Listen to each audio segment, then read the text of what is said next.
The higher she climbed, the smaller the convoy sounded. At first, the firefight chased her up the slope, sharp cracks and dull booms rolling up the rock like waves. But as she gained elevation, the noise blurred into a distant, uneven thunder, like a storm on the other side of a mountain. Wind filled the spaces between impacts, sneaking under the rim of her helmet, burrowing through fleece. The chute narrowed until the rock pressed against her shoulders. Ice bulged from cracks like glass, forcing her to edge around it, careful where she put her weight.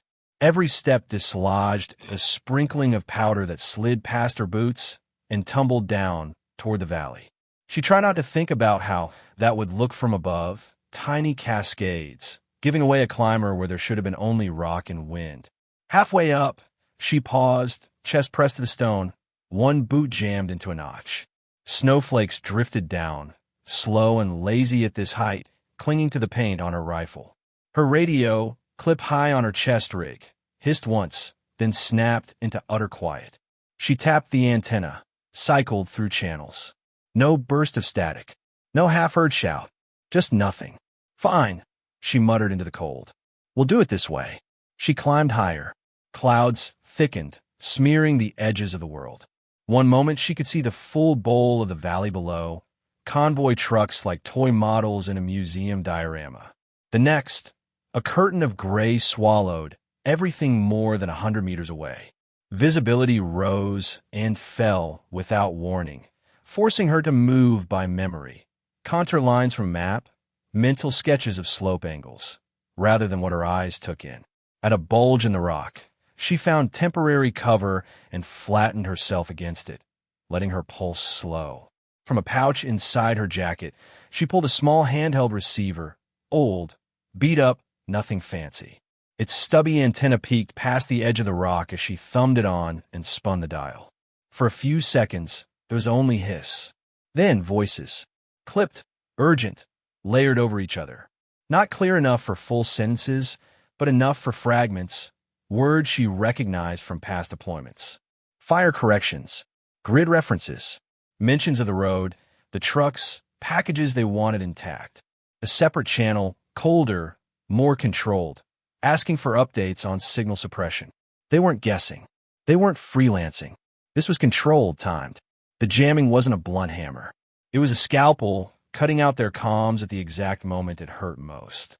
She logged the direction of the strongest signal by feel, turning ever so slowly until the static and voices peaked in her ear. Off to her right, up and back along the ridge, where she'd suspected, where the imagery had hinted something more than just snow and rock. She killed the receiver, stowed it, and moved.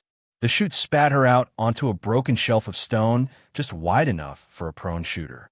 Beyond the lip, the land fell away in a dizzying drop to the valley floor. Wind hit harder here, freer to sprint along the ridge without interruption. It clawed at her hood and tried to peel her from the rock. Reyes crawled the last few meters on elbows and knees, pushing snow ahead of her to build a stubby lip of concealment. Only the brim of her helmet and the end of her rifle peeked over the edge.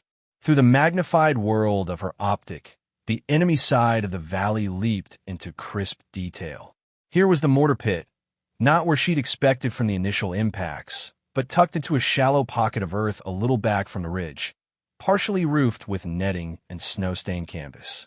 Men moved in and out of the pit with practiced efficiency, one working the tube, one handling rounds, another hunched over a map with a pencil in hand. Here was a crew-served weapon, nest on a spur, barrel angled down toward the only turn that might allow the convoy to retreat. The gunner fired in controlled bursts, the assistant feeding belt, a third man acting as spotter, scanning for any sign of movement. And there, further back on a separate ledge, was the brain. A truck, not military, just a heavy civilian box truck painted in dull colors, backed against the rock. Its rear was open, cables spilling out like a nest of snakes. A tall, skeletal antenna towered from the bed, its base surrounded by a tangle of equipment cases, batteries, and a folding table stacked with radios and laptops covered by plastic sheeting. Men weaved around the truck, some with headsets, one with binoculars. She watched him for a moment, how others deferred to him, how he pointed without looking and people moved the way he wanted. Commander, or close enough. The jammer's center of gravity. Closer to the road, on a terrace hack from the slope, she saw something that made her jaw tighten. A teenager, 15, maybe, staggering under the weight of an ammo crate. His clothes were too thin for the cold. No body armor. No rifle. A man with an AK and a bright scarf walked just behind him, hand on the boy's shoulder, making sure he didn't bolt. They'd emptied the village, not just to prevent civilians from getting caught in the crossfire, but to harvest bodies. Labor. Shields.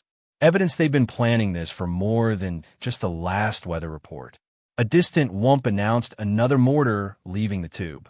Reyes tracked its arc as best she could, then swiveled her sight back to the pit, noting how the man with the map glanced up at the falling round, waited for the impact, then scribbled a correction. Break the pattern, she thought, and you break the precision. Something hit the rock near her hide with a sharp, vicious crack, showering her with splinters and snow. Reflex dropped her flatter before she even processed the sound. A fragment had chewed into the stone to her left, sending a sliver of steel spinning into the housing of her optic. The world inside the scope went crazed and smeared on one side, a spiderweb of broken glass distorting half the view. She hissed a breath between her teeth, checked the lens with a gloved fingertip. The bottom left quadrant was ruined, lines bent, light fractured. The top right was still mostly clear as long as she kept the optic center just so. She backed away from the edge, heart pounding harder now from the sudden flare of anger than from fear. From a chest pocket, she pulled a small laminated card and a grease pencil. Using the remaining clean portion of the glass, she checked her zero on a distant rock face. Watched how the reticle shifted when she ever so slightly tilted the rifle, how the distortion pulled her eye away from true lines. She translated that into notes, compensation for known distances, reminders to favor a certain part of the scope picture. It wasn't perfect. It didn't have to be. It just had to be repeatable. Below, the convoy's firefight ebbed and flared, a low tide of sound. She could see flashes where the trucks were clustered, smudged by drifting smoke and snow. Men moved small distances, inching toward better cover. The mortars were still firing, just off their mark, brushing the edges of the kill zone instead of landing dead center. Reyes set the car beside her stock. Then she slid her rifle forward again, carefully angling the cracked optic until the clear quadrant framed the mortar pit. She could have taken a shot right then. The man with the map was visible from the chest up, his attention locked on the next round, landing near the convoy. One squeeze, and the pattern would break. But the teenager with the ammo crate had just stepped into the edge. Her field of view, breath puffing, hands shaking under the weight. She waited. He crossed the open space, crate clutched tight. The man with the scarf guided him past the pit and toward a stack of spare belts near the crew-served weapon. The boy kept his eyes down. He didn't look at the guns. He didn't look at the valley. He just focused on the next step in front of his boots, as if the whole world existed only between here and the table. Reyes let him walk out her line. Micro goals, she whispered, more to herself than anyone else. Sniper, spotter, RPGs, crew-served, mortars, jammer, commander. She had no way to tell the convoy what she was about to do. No way to warn them which positions would go quiet and when. All she could do was break the enemy's control piece by piece and trust that the men below, including the team leader who had gambled on her climb, would recognize openings when they saw them. She fished in a side pouch and pulled out a small IR chem light, its plastic casing dull and unremarkable in the visible spectrum. Cracking it between gloved fingers, she shook it once, felt it warm faintly. Near the back of her hide, where the rock folded into a small crack with line of sight to open air, she wedged the chem light and angled a compact mirror beneath it. To the naked eye, nothing changed. To any overhead sensor tuned to infrared, a tiny, unnatural glint would now pulse and reflect off the snow. If air came, in time, they might see that shimmer, might trace it back to her perch, might stitch the pattern together faster than the enemy could erase it. Breathing slow, she rolled back into position, settling her cheek on the stock. She aligned the cracked optic so the clear quadrant sat clean over the enemy sniper's nest. A little side position she'd picked out, perched just above a chute that ran in direct line of sight to the convoy's ditch. The enemy shooter was good. She could tell by his rhythm. He didn't spray. He fired, paused, adjusted. Each round aimed at where a head had just been, not where it was now. He watched for patterns, someone always popping up behind the same little well, always reaching for the same ammo can. She watched him, counted his breaths, learned the way he leaned for a fraction just before breaking a shot. Wind tugged at the barrel. She corrected. Snow flurries danced across her field of view, then cleared. For 2 heartbeats, the air lay still. She settled her finger on the trigger, lined the center of the reticle on the narrow slit of exposed face between scarf and hat, and waited for him to lean that last little bit. When he did, she pressed. The rifle bucked gently. The suppressor turned the blast into a muted cough. Through the scope, she saw the man's face jerk back, a brief halo of red mist. His rifle slipped from his hands and clattered down the rock. She shifted immediately, rolling her shoulders an inch to the left, hunting for the spotter she knew was close by. He was already half standing, mouth open to shout, radio handset in hand. The reticle found his chest. Another breath, another press. He went down on top of the fallen shooter, radio tumbling from his fingers. The mortar pit corrected on the last previous note, not the next one. The next round fell long, into the slope behind the convoy, showering them with snow instead of shrapnel. Down below, men who didn't know her name felt the difference and moved. The captain saw the lull in sniper fire at their one fragile piece of cover and used it, barking orders, dragging 2 wounded into the lee of a truck's hull. The medic took a chance and sprinted 3 meters more than he had the courage for a minute earlier.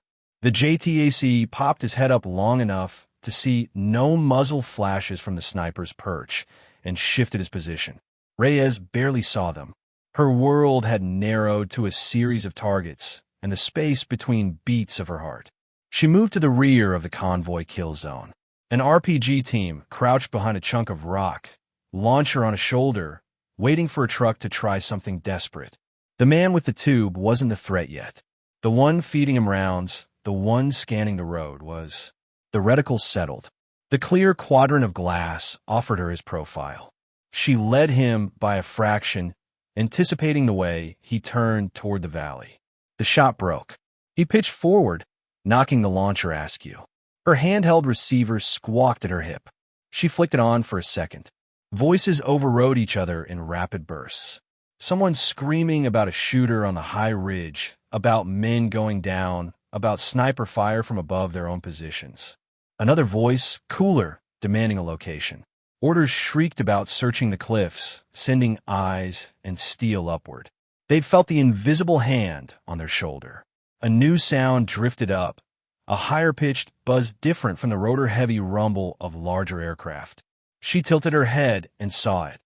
A small quadcopter lifting from near the jammer truck, lights blinking, camera gimbal swiveling. They were going to sweep the ridge.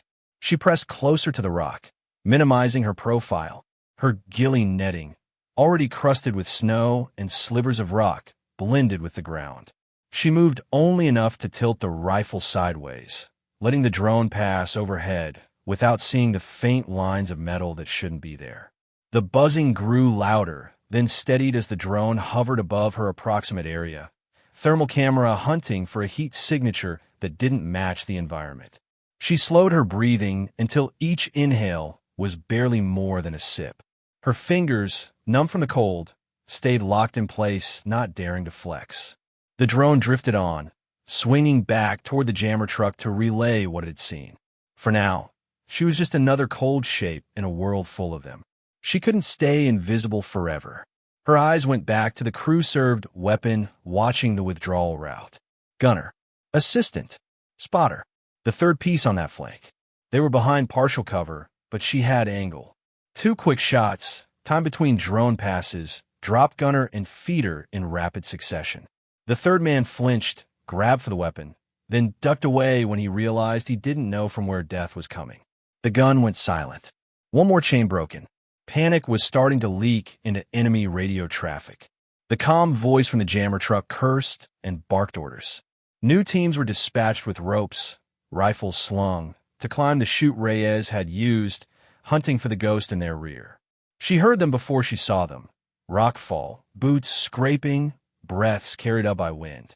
2 climbers, maybe 3, moving quickly but not quietly. They had radios. If they got eyes on her position and survived long enough to talk, every gun in the valley could be trained on this shelf. Her ammo count brushed the back of her mind. She had already burned through a third of what she'd carried. Every shot had to count twice now. Once in flesh, once in effect. She left the climbers. For the moment, her reticle slid back to the mortar pit. The man with the map still stood, pencil poised, waiting for the next impact to tell him where to draw his line. She caught a glimpse of his eyes, briefly lit by a muzzle flash. They were bright with focus, not fear. She aimed low, at the center of his chest, compensating for the strange downward angle and the quarter-broken glass. She thought of all the convoys they hadn't been in, the ones this man had walked in on, adjusting until rounds found roofs and engines. Not ditches and empty road. She thought of the evacuated village, the forced labor. She exhaled and fired. He tumbled backward into the pit, paper scattering. The men with the rounds shouted, trying to haul him up, but the mortar's next impact fell so far off the mark that even the men at the tube knew something was wrong. Fire sputtered, then stopped. The sympathies of the valley began to shift. Now, she rolled, adjusting her body position to bring the jammer truck into the small clear wedge of her optic. The antenna mast rose above the bed, a straight vertical line in her sight picture. The operator at the table beneath it hunched over his equipment, headset on, likely wrestling with dropping signal strength and complaining subordinates. Wind gusted, trying to push her barrel offline. She waited, teeth clenched for it to ease. Her finger hovered, pressure building, then backing off. She knew this shot would not just kill a man. It would change the physics of the battlefield. The wind dipped. She pressed. The round struck just below the base of the antenna, at the point where steel met the mounting bracket. The impact shuddered the whole tower. Metal groaned, then snapped. The upper section of the mast pitched sideways, ripping cables and sending gear clattering. The operator beneath flinched, jerking back just as a second, smaller fragment of rock, thrown from the bullet's ricochet, caught his temple. The antenna crashed onto the ledge, snapping in two. Panels bent. Lights died. For a heartbeat, nothing obvious changed in the valley. Then, slowly, the dead radios on the convoy's trucks began to whisper. Down in the ditch, the JTAC's headset crackled. At first, it was just shapes of sound. None of the crisp clarity he was used to, just hints of voices battered by residual interference. He slapped the side of the headset, sat up halfway. Say again, this is Viper JDAC break. Any station reading me, over. IP, JDAC, this is Overwatch. We read you weak but readable. You sound like crap, but you're alive. What's your situation? He gulped a breath that was half a laugh. Troops in contact, heavy. Grid as follows, stand by for 9 line. We have friendlies pinned in a valley, jammed, multiple enemy positions on surrounding high ground, requesting immediate CAS and ISR on this location. Danger close. Above him, his tablet flickered, then slowly pulled in a single satellite icon. Then another. GPS coordinates hiccuped into existence. Not perfect, not stable, but enough. He glanced up at the cliffs and saw something he hadn't noticed before. Just a brief glint, as if the snow had caught a stray ray of light from a sun that hadn't existed for the last 2 days. A shimmer. A hint. He trusted it. Reyes didn't hear any of that. Her world was occupied with more immediate problems. The climbers had reached her chute. The first one's helmet edged over the lip of rock a few meters below her hide, eyes scanning up. He was breathing hard, cheeks flushed from exertion, rifle strapped muzzle down across his chest to keep his hands free for climbing. She couldn't risk using the rifle at this range. The muzzle blast would echo off the stone, giving away her exact position. She needed him gone without drawing the attention of everyone else. Her pistol was already unsnapped. When his hand found the edge of her ledge and he began to haul himself up, she moved. A single, swift lunge, using the butt of her rifle to knock his helmet sideways. As his face turned, eyes flaring in surprise, she pressed the pistol into the gap under his chin and squeezed twice. The sound was small in the open air, lost beneath the rumble of distant weapons. His body, suddenly boneless, collapsed forward. She caught him by the harness and twisted, letting his weight fall back into the chute, where he wedged in place, blocking the path for whoever came after. Below, the second climber shouted something, boots scraping as he tried to free the plug of his companion's corpse. Reyes ducked back behind her snow lip, heart hammering, ears straining for the scratch of someone else gaining the ledge. Nothing yet. She slid back into position, velocity enough on her side, now that hesitation was a luxury. The jamming was failing. Comms were waking up. The enemy knew she was up here and would commit more bodies to hunting her. She had a narrow window left to break there before they swamped her. Target ladder. Stick to it. Drone. Crew-served weapons. Mortars. Jammer. Commander. She'd already hit mortars and jammer. The drone buzzed back into view, this time lower, nose dipping toward the ridge as if the operator was determined to find the phantom killing his men. She waited until it passed between her and a dark rock face, its silhouette briefly sharp in the scope, then led it by a hand span and fired. The round took out one rotor. The drone spun wildly, one propeller working against the others. It pirouetted on its axis in a helpless dance, then slammed into the rock and shattered, pieces skittering down the slope. Reyes listened for the curses that erupted on enemy comms, then for the new orders. Recoilless team, they said. Bring heavy rounds. Shell any likely hide along the ridge. She glimpsed them a minute later, two men lugging a tube and a heavy pack to a shoulder of rock with a good angle on her sector. They set up with clumsy haste, clearly more used to firing downhill at trucks than up at ghosts. The first shot hit a ledge 30 meters to her left, blasting a chunk of stone into dust. She huddled lower, using the brief lull before they corrected to switch to another distant target entirely. The crew-served weapon she'd suppressed earlier had been abandoned, but on a different spur. A second gun had just come alive, its barrel swiveling toward where the convoy was trying to drag a damaged truck out of the way. Two men on the weapon, one on the ammo, another off to the side, gesturing with a radio in hand. She had a shot on the last one. No time to be picky. The round took him in the collarbone, spinning him down. The remaining gunners ducked, suddenly alone and without direction. Their bursts became shorter, more erratic. Another recoilless round screamed in, clipped the edge of her shelf, and detonated in the air beyond, showering her with grit. Her ears rang. Her shoulder throbbed where rock chips had hit. She tasted blood, still breathing, still functional. She rolled on her back for a moment, staring up at the low, unremarkable sky, and laughed once, sharp, disbelieving, almost silent. Then she turned back to the valley, to the commander on the jammer ledge. He stood now, voice sharp, body language jagged with barely controlled frustration. Men swarmed around him, trying to jury-rig the broken antenna, stringing cables to a backup array that didn't have half the reach. His hands chopped through the air as he ordered fresh assaults down the slopes. He wanted this finished before air arrived. Before the half-broken comms, the jammer, still suppressed, failed completely for him and came fully alive for his enemies. Her shoulder ached as she drew the rifle up again, nestling its weight into the pocket. She knew she might only get one shot at him. Once he went down, his lieutenants might scatter, or one might step up even more ruthlessly. Or maybe they'd all hesitate for the heartbeat she needed. She took a second to let her breathing fall into a familiar rhythm. Inhale to 4, hold to 4, exhale to 6. The valley's roar faded. The crackle of the receiver at her hip softened into a background texture. In the ruined glass of her scope, the commander's head and shoulders steadied. He turned to shout at someone below, hand raised. For a fraction of a second, his torso lined up square to her. Reyes pressed the trigger. The impact folded him backward over the edge of the truck's bed. He hit the ground in an awkward heap, headset skittering away, arm twitching once, then falling still. Men around him froze. One reached out, shook his shoulder, then recoiled at the slackness there.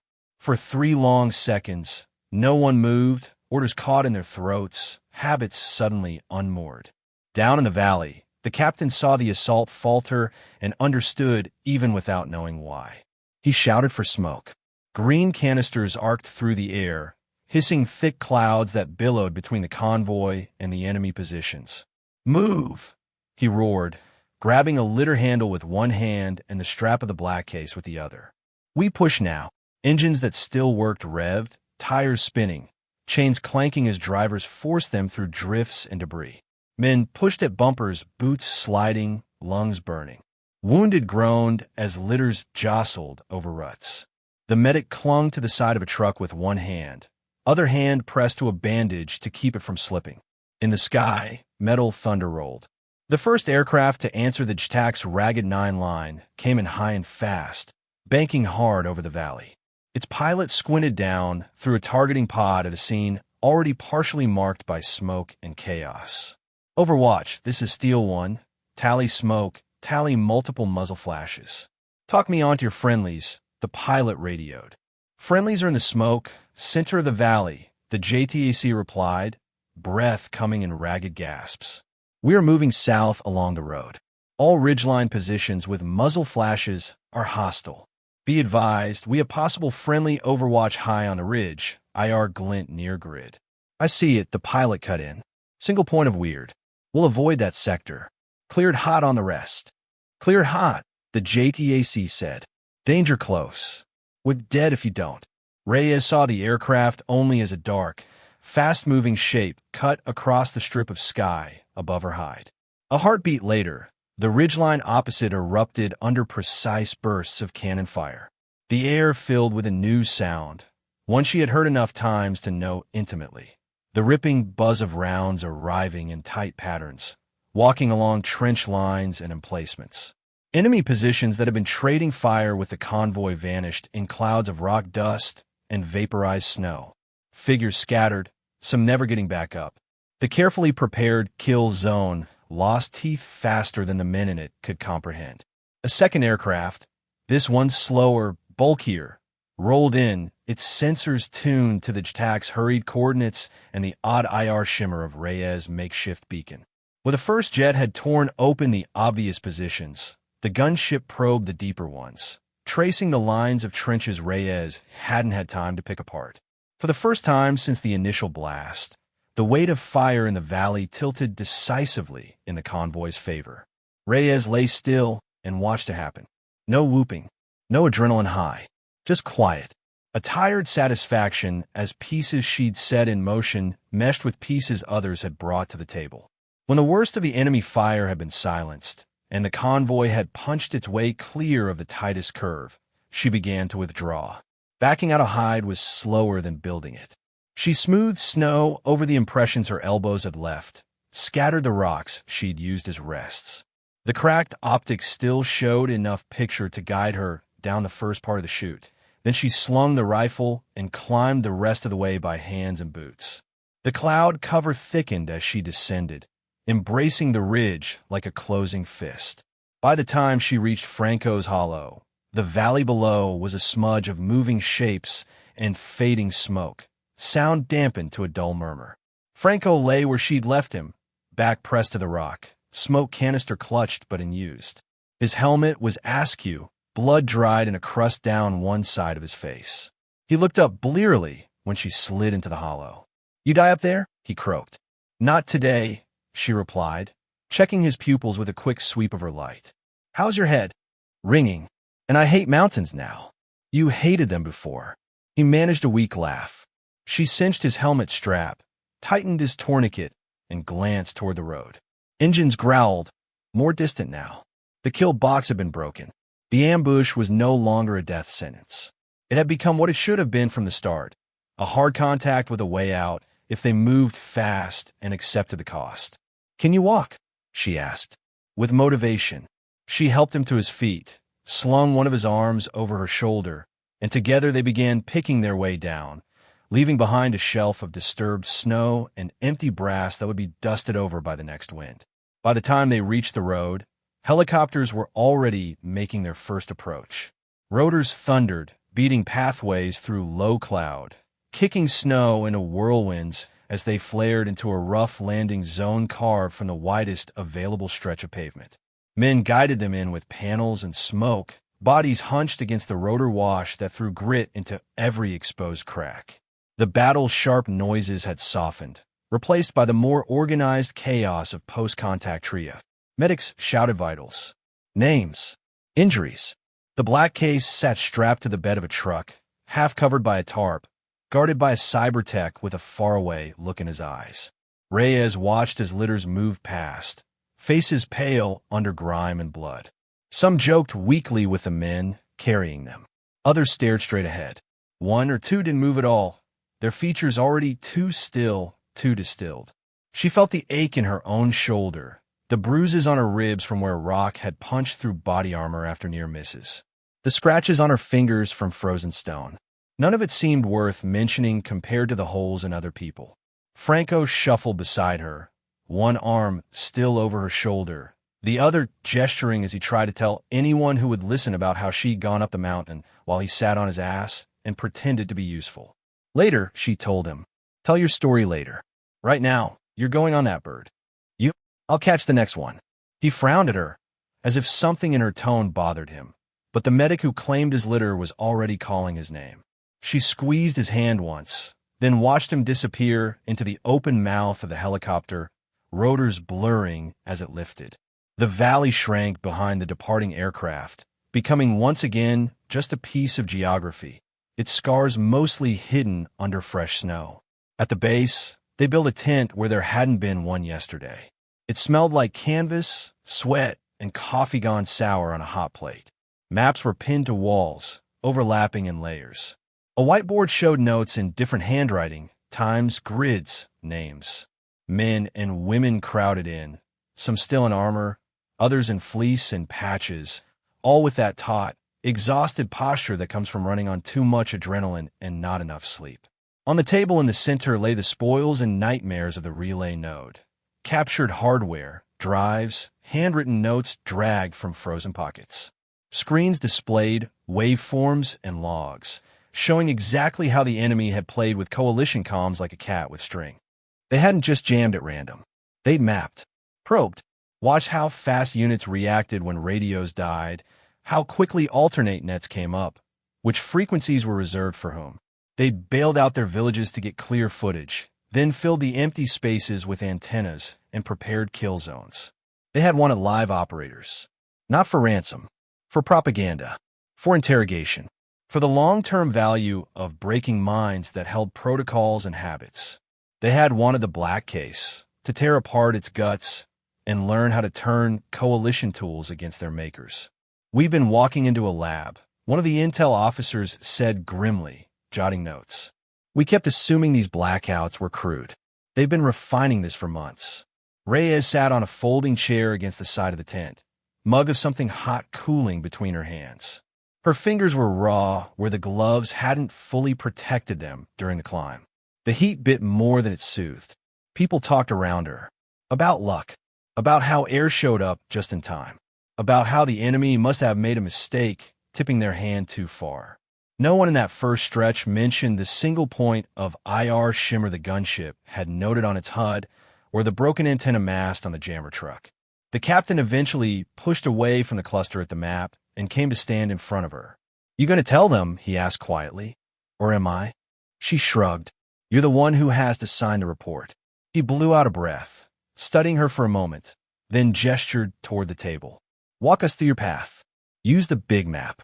It took a second for the tent to quiet. Conversations trailed off as operators and analysts realized what he'd asked. The scattered, half-formed rumors hanging in the air about a shooter up on the ridge, about impossible angles and one sabotaged antenna, suddenly had a focal point. Reyes set her mug down, stood, and moved to the map.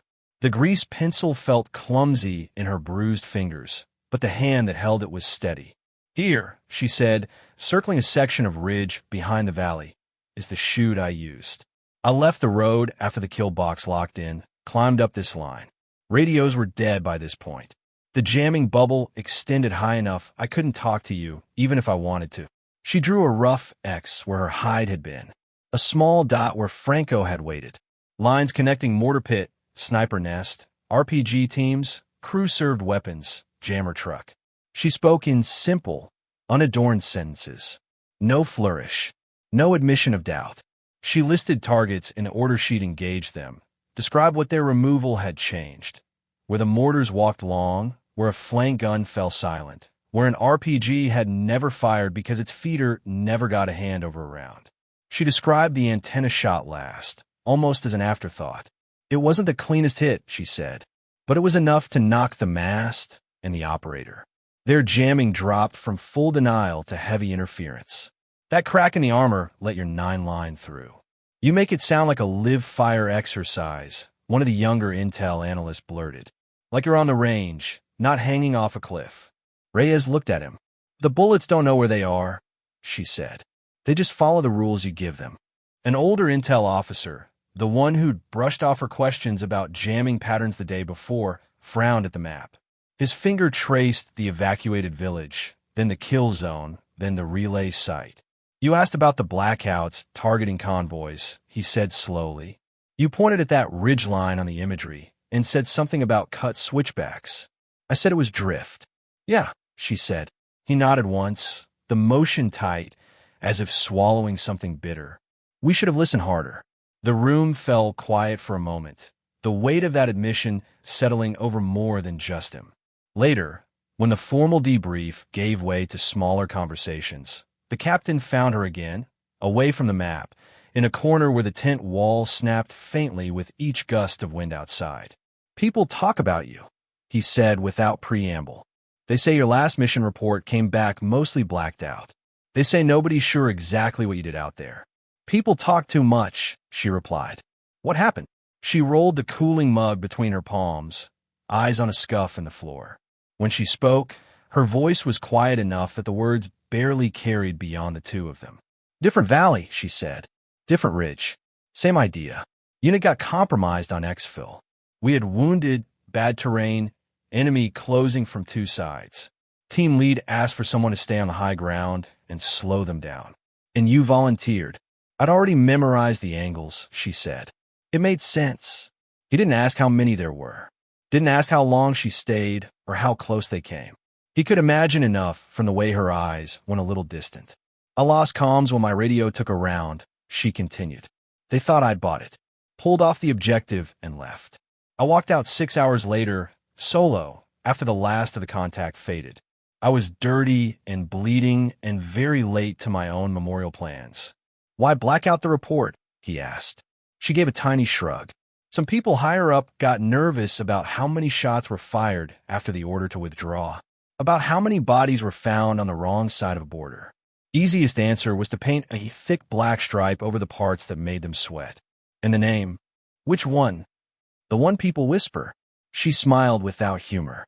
The other team's comms log kept picking up my rounds without my voice. They thought I was dead. Said, she's gone, but they're still falling. Like she didn't leave with us. One of them called me a ghost over the net. It stuck. He was quiet for a moment.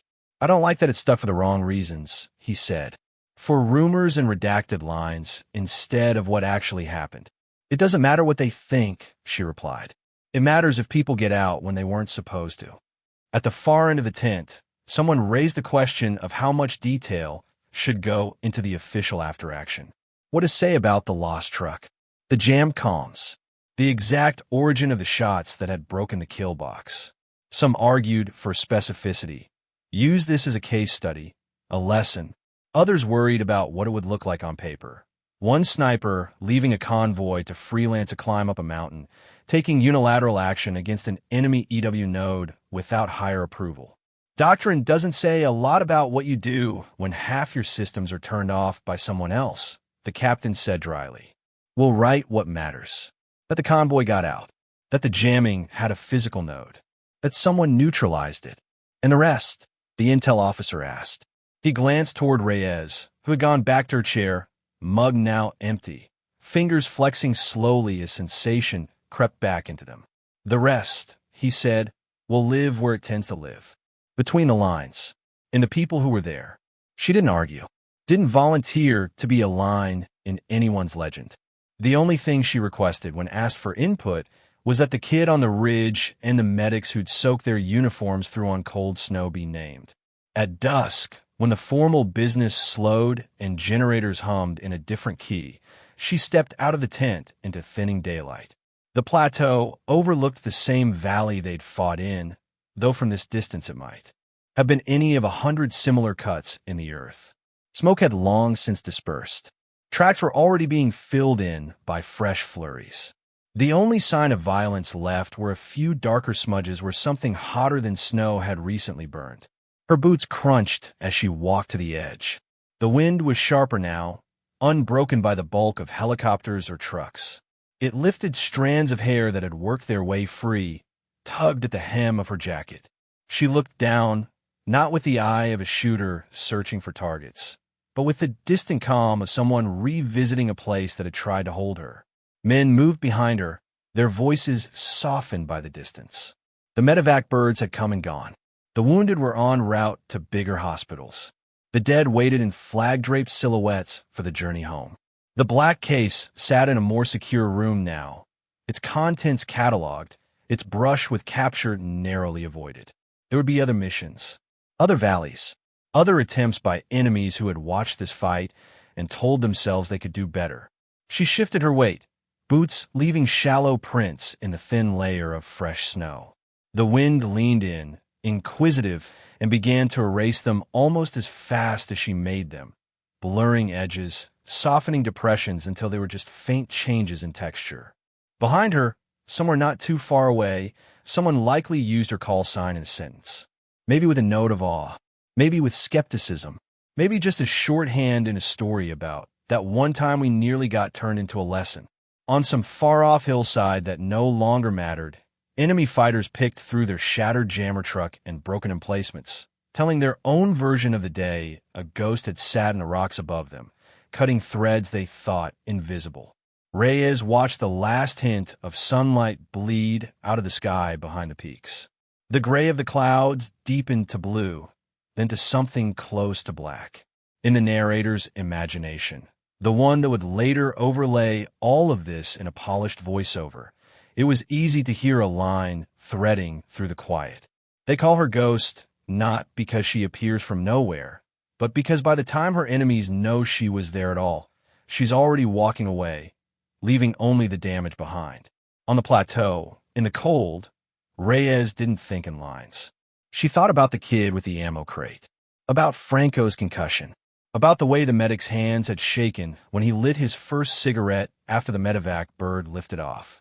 She took one more step along the edge, one more print in the snow. The wind came up the valley, cool and insistent, and began to erase it.